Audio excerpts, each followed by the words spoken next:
Now students, the next topic of our differentiation chapter is implicit and explicit functions. First of all, try to understand what do you understand or what do you mean by implicit and explicit functions. So those functions which are always represented, every function, whenever we write any function, we always think of input and the output. Means every function is always represented in terms of its dependent and independent variable. If we can say कि y is equal to fx, so we will say x is the independent variable and y is its dependent variable. If variable y can be expressed purely in terms of x, we will say it is an explicit function.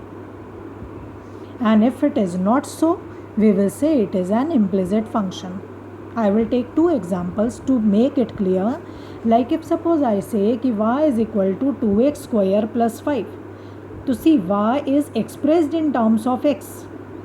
This will be called as an explicit function. And if I say another example, x square plus y square is equal to a square. This is not expressed, y is not expressed in terms of x.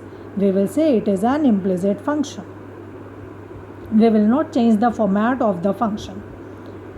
So it means implicit and explicit function are clear. Now, if we are asked to differentiate these two, so one is the explicit function. If I want to find dy by dx on it, so it will be clearly dy by dx is equal to 4x plus 0. But if I am asked to differentiate this, so we know that if I am asked to find out dy by dx, it means y is dependent on x.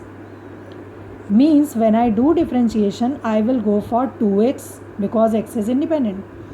And here I will write 2y dy by dx because y is dependent on x. Therefore, for y we will write dy by dx also equal to 0. So from here we are getting dy by dx is equal to minus x by y. This is how we differentiate any implicit function. Now another topic related to it derivative is derivatives of inverse trigonometric function. How to find out the derivatives of the inverse trigonometric function.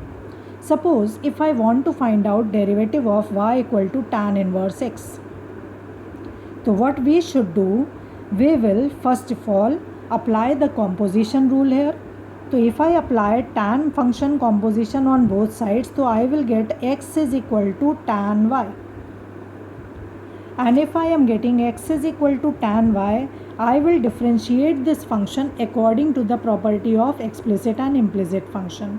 I want to find dy by dx. So dy by dx. So I am having x here. I will find out dx by dy. I will find out dx by dy.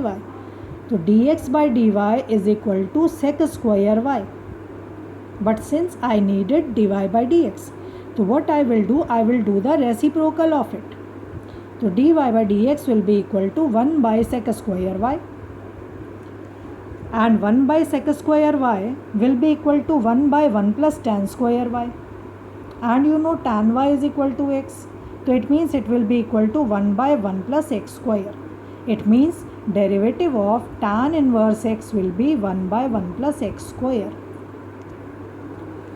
Suppose if you are asked to differentiate a function with respect to another function, then how the process will work. If suppose I am asked to differentiate log tan x with respect to sin x, so these are the two different functions. What we will do, we will assume these two as two another variable. Let p is equal to log tan x and q equal to sin x. It means I am asked to differentiate p with respect to q, means I am asked dp by dq. Now what I will do, I will find out dp by dx.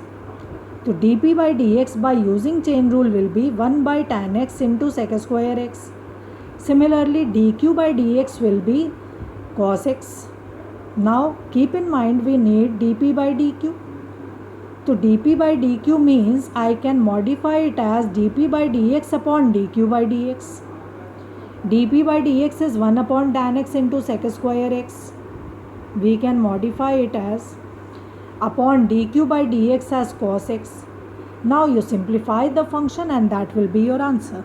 This is how we differentiate a function with respect to another function.